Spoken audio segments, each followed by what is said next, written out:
British সরকারের সঙ্গে নিরাপত্তা সংক্রান্ত বিরোধের জেরে অ্যাপল তার সর্বোচ্চ স্তরের ডেটা সুরক্ষা পরিষেবা অ্যাডভান্স ডেটা প্রোটেকশন বন্ধ করার সিদ্ধান্ত নিয়েছে।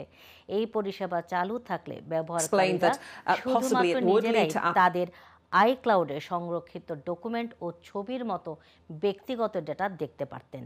এসব ডেটা এন্ড টু এন্ড এনক্রিপশনের মাধ্যমে সুরক্ষিত ছিল। কিন্তু ব্রিটিশ স্বরাষ্ট্র মন্ত্রণালয় সম্প্রতি অ্যাপলের কাছে ব্যবহারকারীদের ডেটা অ্যাক্সেসের দাবি জানায়, অস্বীকার করে প্রতিষ্ঠানটি। এর ফলে ব্রিটেনের গ্রাহকরা ভবিষ্যতে এডিপি পরিষেবা চালু রাখতে পারবে না।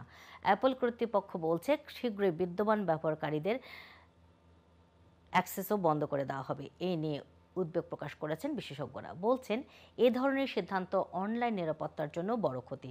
অ্যাপল এক বিবৃতিতে জানিয়েছে তারা কখনোই তাদের পণ্যের জন্য ব্যাকডোর তৈরি করেনি এবং ভবিষ্যতেও করবে না। তবে তারা আশাবাদী যে ভবিষ্যতে ব্রিটেনে পুনরায় এই পরিষেবা চালু করা সম্ভব হবে।